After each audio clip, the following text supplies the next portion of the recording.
खुलुमबाय बड'लेण्ड इंखं टेलिभिजन स्टुडिय'आव आं ललिता गयारी दिनै मोनाबिलिनि गाहाय रादाबफोराव दं।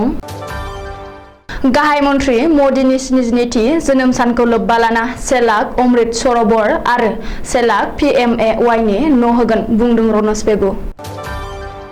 मेट्रिकनि कम्पार्टमेन्टेल आनजादनि रिजाल्ट फोसावबाय। कलगासियायाव 3,24,000 नकल रांजों लोगोसे सासे हमदों। मुगलफोरखौ लाना आंहा गोग्गानाय दं बुंदों आब्दुल खालेक। टंला कलेजाव साहित्य एकाडेमि आरो बर' रेबग्रा जथुमनि बानजायनायाव थुनलायारि हाबाफारि। गसाइगावआव MLA जिरेन बसुमतारिया मुवा बेसाद रानदों। सिमेन्टगुदि बर' थुनलाइ आफादनि 23थि बोसोरारि जथुम्मानि बानजाय आफादनो बिबान गथायबाय। दानिया फैदो आबुं रादाबाव।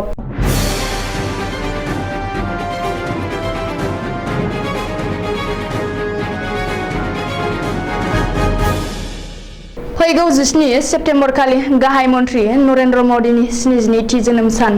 मिथिनो हानाय बायदिब्ला गाहाय मन्त्रि मदिनि जोनोम सानजों लोब्बा लानानै आसाम सरकारा बै सानखालि 1 लाख प्रधान मन्त्रि आवास योजना एबा PMAY न' आरो 1,000 अमृत सरोवरनि खामानिफोरखौ जागायगोन। बे बाथ्राखौ फोरमायदों आसाम सरकारनि मन्त्रि रन्जित कुमार दासआ। बबेखानि अमृत सरोवरनि मावफुंनायनि थाखाय मोनसे पर्टेल बेखेवगोन। बिनि अनगायै फैगौ 17 सेप्तेम्बर खालि रायजो नाङै 1 लाख नखरफोरनो प्रधान मन्त्रि आवास योजनानि न'खौ गनायथि होबावगोन होननानै रन्जित दासआ बुंदों। मख'नो गोनांदि मोननैसो दाननि सिगाङावसो जरहाट जिल्लायाव खुंनाय हाबाफारिनि गेजेरजों रायजो सोरखारा रायजो नाङै 5 लाख PMAY न'फोरखौ गनायथि होदोंमोन। अदेबानि गाहाय मन्त्रि नरेन्द्र मदिया हादरनि थाखाय खामानि मावगासिनो दं। बेखौ नोजोर होना आसाम सरकारनि पन्चायत आरो गामि जौगाखां बिफाना 1 लाख PMAY न' गनायथि होदों आरो 1,000 अमृत सरोवरनि खामानि मावनो थांखि लादों होननानै मन्त्रि रन्जित कुमार दासआ सुलुङाव फोरमायदों। HSLC एबा मेट्रिक कम्पार्टमेन्टेल आनजादनि रिजाल्टखौ दिनै फोसावबाय। मेट्रिक कम्पार्टमेन्टेल आनजादनि रिजाल्टखौ सेबाया दिनै फुंनि 10 रिंगायाव फोसावदों।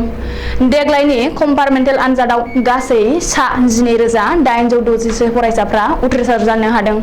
रिपर्ट बायदिब्ला देग्लायनि कम्पार्टमेन्टेल आनजादाव जिरायदोंमोन 23,903 फरायसाफोरा।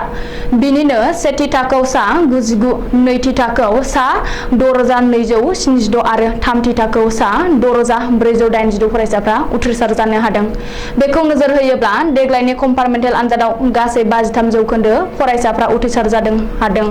मख'नो गोनांदि देग्लायनि HSLC कम्पार्टमेन्टेल आनजादखौ थांनाय 25 जुलाइनिफ्राय 30 जुलाइनि गेजेराव खुंनाय जादोंमोन।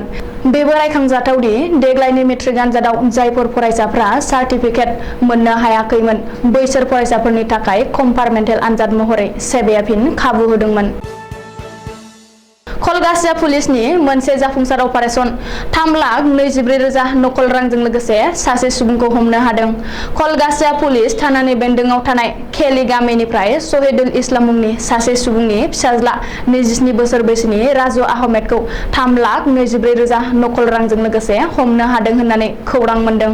स्रोत सुलुंनि बायदियै कलगासिया पुलिसआ सिग्रोमनानै राजु आहमेदजों लोगोसे 3,24,000 रांखौ हमनो हायो। रिपर्ट बायदिब्ला जनता गामिनि सामसुल हकनि फिसाज्ला साइफुद्दिननो सोरखारनिफ्राय रेहाय बेसेनाव मोननाय गंब्रै ट्रेक्टरखौ खम बेसेनाव बायनो थाखाय 7 लाख रां होदोंमोन। नाथाय ट्रेक्टर जगायनो हायैनि थाखाय दाननै सिगाङाव राजु आहमेदनो 3,24,000 रांखौ हरफिनदोंमोन आरो बै राङा बेनो होननानै राजु आहमेदआ पुलिसनि जेरायाव खेंफोरथि होदों आरो बे नकल रांजों लोगोसे गावहा दाय गैया होननानै दाबि खालामदों। मख'नो गोनांदि साइफुद्दिनआ फेसबुक पेज खुलिनानै गावखौनो सासे खौरांगिरि महरै सिनायथि होना गिदिंथिङो होननानै सुलुङाव फोरमायदों। बेजों लोगोसे बे जाथायजों लोब्बा थानाय साफ्रोमखौबो हमनानै गोख्रों साजा होनो थाखाय सांग्रां सुबुंफ्रा पुलिसखौ दाबि खालामदों।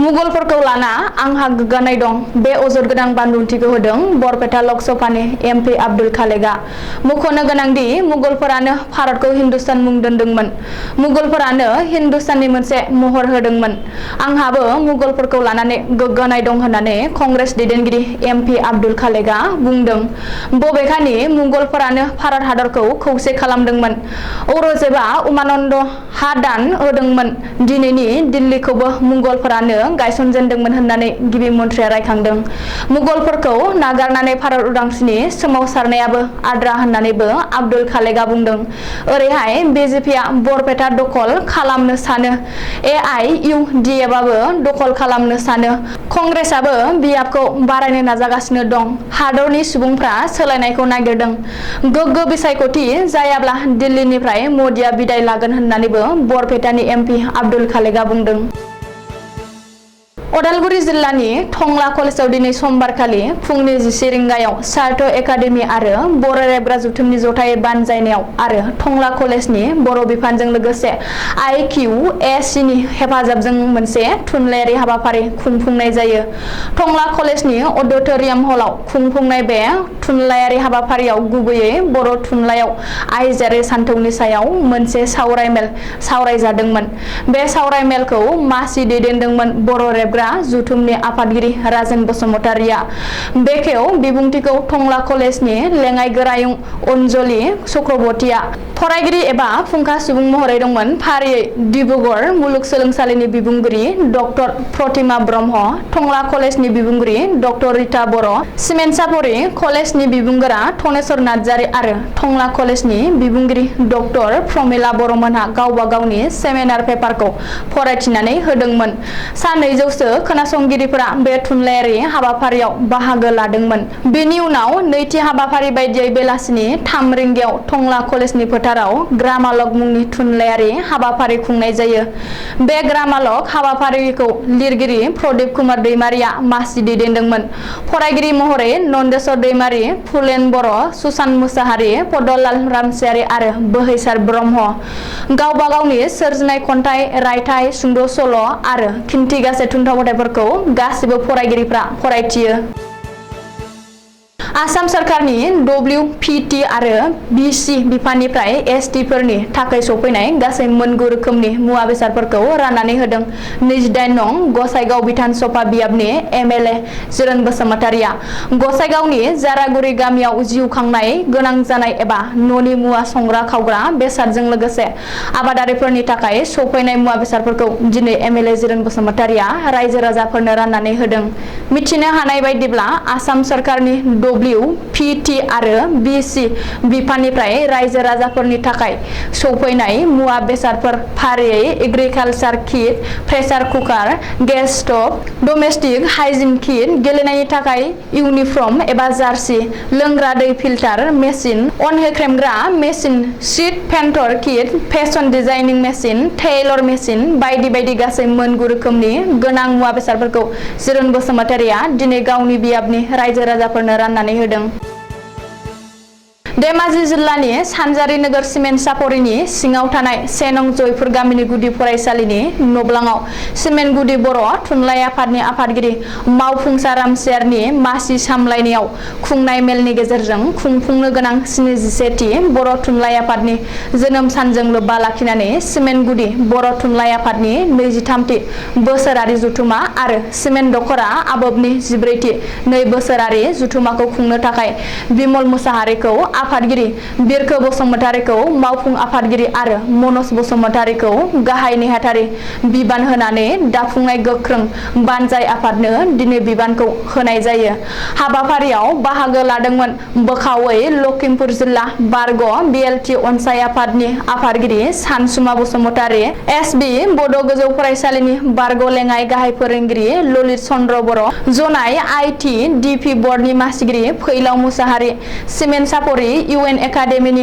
गोरायुं बिमल मुसाहारि सिमेन्ट दखरा एबसुनि आफादगिरि सन्जीब रामसियारि सानजा सानजारि नोगोर इउबिपिएनि आफादगिरि राजु बसुमतारि सिमेन्टगुदि बर' थुनलाइ आफाद आरो सिमेन्ट दखरा आबोबनि आफादगिरि नेहाथारिजों लोगोसे मावथिफोरा बाहागो लायो दिनै मोनाबिलिनि रादाबा एसेनोसै गोजोन्थों।